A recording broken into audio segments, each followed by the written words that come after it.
வைரமுத்தையா சொல்லுவாரு, பூவுக்குள் ஒளிந்திருக்கும் கனிக்கூட்டம் அதிசயம், வண்ணத்து பூச்சி உடம்பில் ஓவியங்கள் அதிசயம், துளை செல்லும் காற்று மெல் இசையாதல் அதிசயம், குருநாதர் இல்லாத குயில் பாட்டு அதிசயம், அதிசயமே அசந்து போகும் நீ எந்த அதிசயம். இந்த புத்தகம் ஒரு அதிசயம், புத்தகம் ஒரு அதிசயம். கேட்கப்படாது அவர் ஐஸ்வர்யா ராய்க்கு தானே பாடினாருன்னு கேட்கப்படாது. அதை நம்ம மாத்தி புத்தகத்துக்கு வச்சுக்கணும். ஒரு பாடல் வரி என்னப்பா பண்ணுனா அதை பார்க்கக்கூடிய பார்வையில தானே இருக்கு. அவர் சொல்றாரு, என் வாழ்க்கையில எனக்கு எத்தனையோ விருதுகள் கிடைச்சிருந்தாலும் கூட எனக்கு கிடைத்த மிகப்பெரிய விருதா நான் என்ன தெரியுமா நினைக்கிறேன். வைரமுத்தையா ஒரு சம்பவம் சொல்றாரு. அந்த காலத்துல ஒரு 20 வருஷத்துக்கு முன்னாடி போனு இதெல்லாம் இல்லாத காலத்துல அவருக்கு ஒரு கடிதம் வருது.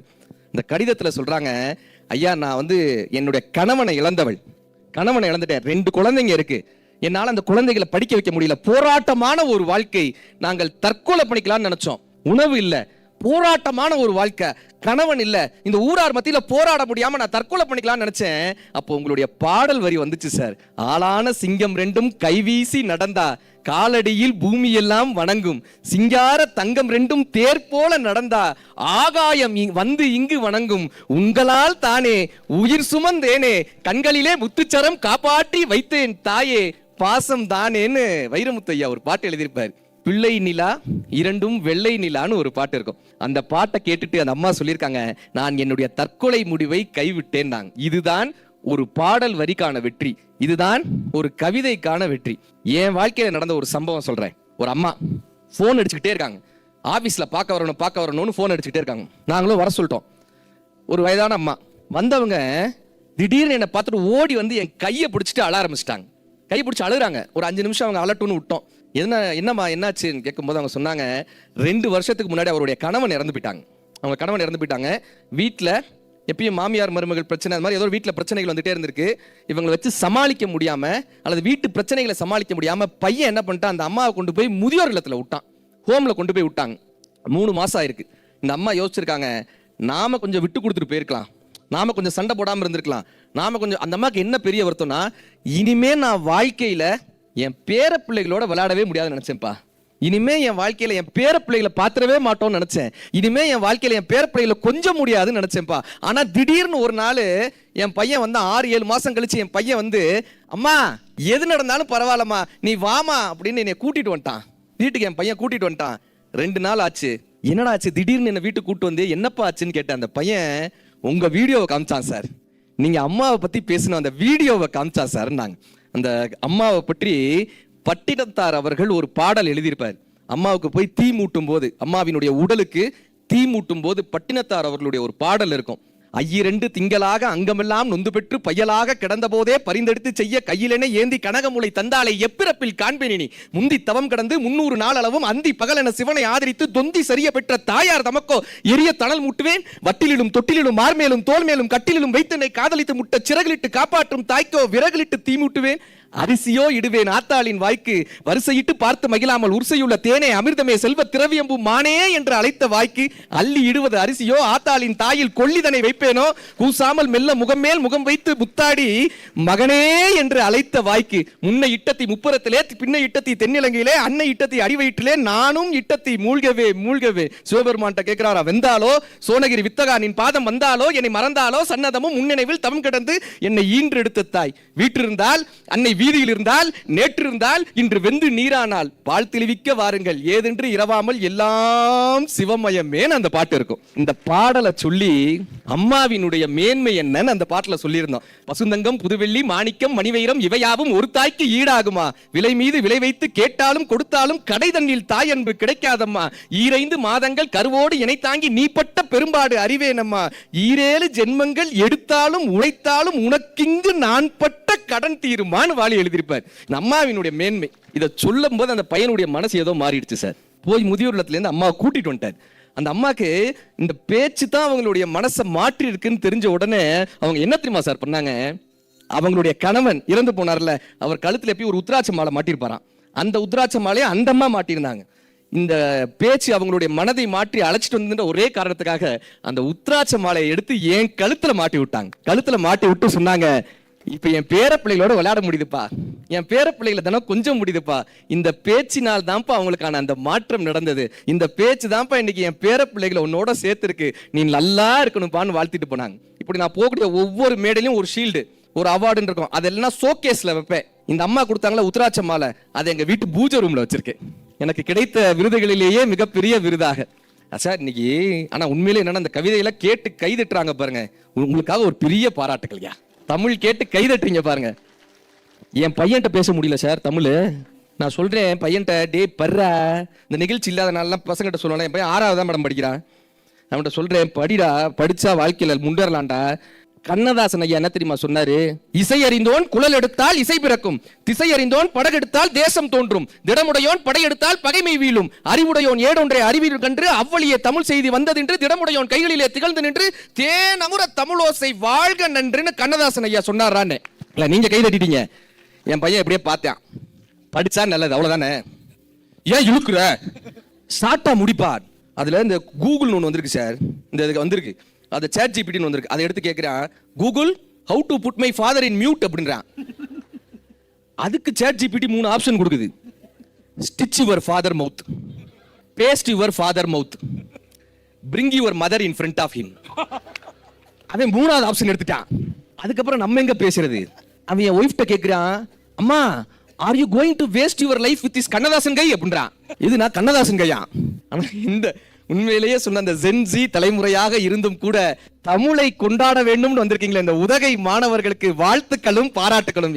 தமிழ் தான் சொன்னது, கங்குல் யானை காலில் படுத்தினும் படுத்தலாம், சுடர்வகு பகுவாய சிங்க வாயினுள் செலுத்தினும் செலுத்தலாம், தென்புலத்தார் கோமா நரகிடையை வீழ்த்தினும் வீழ்த்தலாம், விடையேறும் என் நாயகா தமிழறியார் முன் இயம்புதல் தவிர்ப்பாயே. நாங்க யானை காலில் போய் விழுந்துடலாமா, சிங்கத்து வாயில போய் தலையை கொடுத்துடலாமா, நரகத்துல போய் கூட இருந்துடலாமா, ஆனா தமிழ் தெரியாமல் தமிழை ரசிக்க தெரியாதவர்கள் மத்தியில பேசவே முடியாதுப்பா நாங்க. ஆனால் இப்படி தமிழை ரசித்து கொண்டாடி கைதட்டக்கூடிய இந்த மாணவர்கள் மத்தியில் பேசுவதே ஒரு பெரிய மகிழ்ச்சி.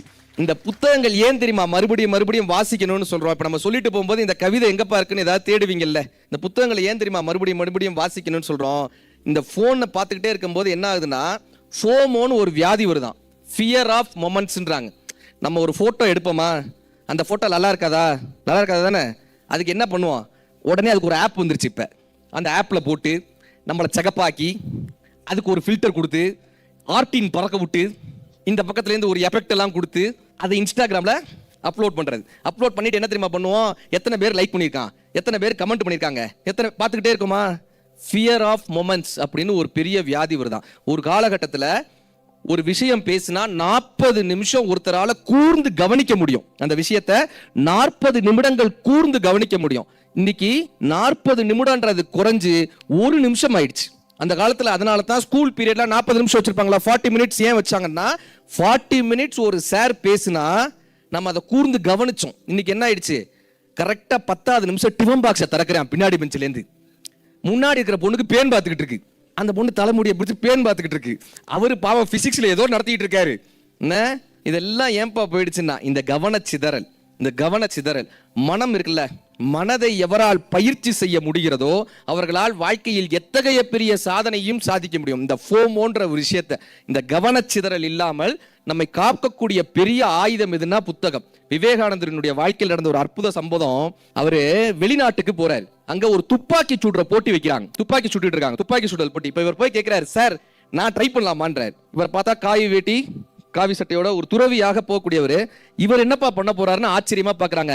எல்லாருடைய ஆச்சரியத்துக்கு மேல துப்பாக்கி எடுக்கிறாரு. ஒரு தேர்ந்த துப்பாக்கி சுடும் வீரன் என்ன நேர்த்தியாக அந்த குறிக்கோளை சுடுவானோ அப்படி நேர்த்தியாக அத்தனை புல்லட்டையும் சுடுறாரு, அத்தகைய நேர்த்தியா சுடுறாரு. அத்தனை பேரும் ஆச்சரியப்பட்டு கைதட்டுறாங்க. அவர்கிட்ட கேட்கிறாங்க, நீங்க எத்தனை வருஷம் துப்பாக்கி பயிற்சி பண்ணீங்கன்னா, எத்தனை வருஷம் பயிற்சி? அவர் சொன்ன விஷயம் என்ன தெரியுமா, நான் இப்பதான் முத துப்பாக்கியை தொடுறேன்னு, முத இப்பதான் நான் துப்பாக்கியை தொடுறேன்னு.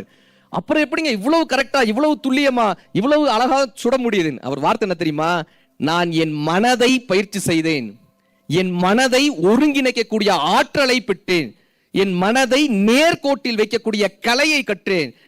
மனதை பக்குவப்படுத்தக்கூடிய யாராக இருந்தாலும் எந்த கருவியையும் இயக்கிவிட முடியும். முதலில் ஒருவர் செய்வது மனதை ஒருநிலைப்படுத்துவது, பின்பு நீங்கள் எந்த கருவியையும் இயக்கி விடலாம்னு விவேகானந்தர் கத்துக் கொடுத்து போறாரு. மனதை பயிற்சி பண்ணணும். பண்றோமா?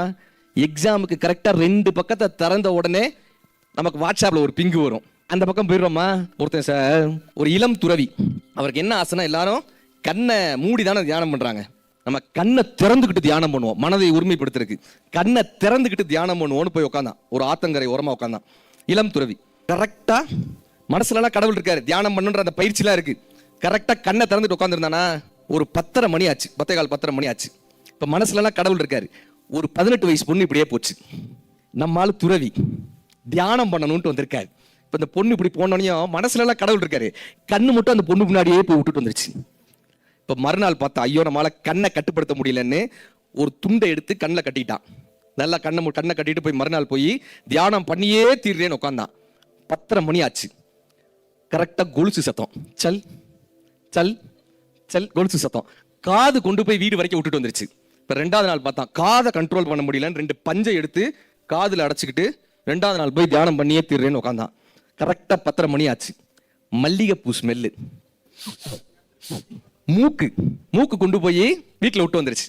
4வது நாள் பார்த்தான், காது நம்ம சொல்றதா கேட்க மாட்டேங்குது, கண்ணு சொல்றத கேட்க மாட்டேங்குது, மூக்கு சொல்ற ஒரு கோணி பையை எடுத்து தலையில சுத்தி நல்லா கட்டிக்கிட்டு இன்னைக்கு நான் போய் தியானம் பண்ணியே தீர்றேன்டான்ட்டு போய் உட்காந்தான். 10:30 மணி ஆச்சு.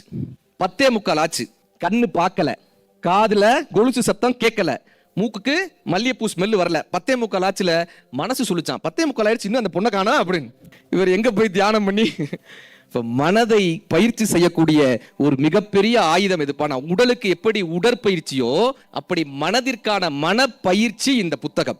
ஒரு கொடி தன் பூக்களால் தன்னை அலங்கரித்துக் கொள்கிறது, ஒரு வானம் நட்சத்திரங்களால் தன்னை அலங்கரித்துக் கொள்கிறது, பால் தனக்கான ஆடையை தானே தயாரிக்கிறது. நீ உனக்காக என்ன தயாரித்தாய்னு கவிக்கோ அப்துல் ரகுமான் அவர்கள் கேட்பார். நாம நமக்காக என்ன தயாரிச்சு வச்சிருக்கோம்? என்ன தெரியுமா தயாரிக்கணும்? வேர்களை தயாரிக்கணும். நமக்கான வேர்கள், நமக்கான சிறகுகள். ஒரு பறவை போய் மரத்துல உட்காருதுன்னா மரத்தை நம்பியா உட்காருது? மரமே கீழே விழுந்தாலும் எனக்கு ரெக்க இருக்குப்பா, நான் பறந்து போயிடுவேன் பண்ற ஒரு பறவையினுடைய நம்பிக்கை இருக்குல்ல, அந்த நம்பிக்கையில தானே போய் உட்காருது. நமக்கான சிறகுகளை வளர்த்துக் கொள்ளுங்கள், உங்கள் கவனத்தை சிதறாமல் பார்த்துக் கொள்ளுங்கள். இப்ப நான் இவ்வளவு பேசுறேன், கவனத்தை சிதறாம இருங்கன்னு ஒருத்தர் அங்க வந்து இப்படி 2 தோனி இந்த பேச்சை விட்டுட்டு அங்கேயே எல்லாரும் பார்க்க ஆரம்பிச்சிட்டோம். கரெக்டா? கண்ணு போய் அவரை கொண்டு போய் விட்டுட்டு வருது. இப்ப அடுத்து டீ கொண்டு வருவாங்க, மூக்கு போய் டீல விட்டுட்டு வரும். இந்த கவனத்தின் மீது எவன் ஒருவன் கவனமாக இருக்கிறானோ அவனால் மட்டும்தான் வாழ்க்கையில் வெற்றி பெற முடியும். அந்த கவனத்தை ஒருங்கிணைக்கக்கூடிய மிகப்பெரிய ஆயுதம் தான் இந்த புத்தகம்.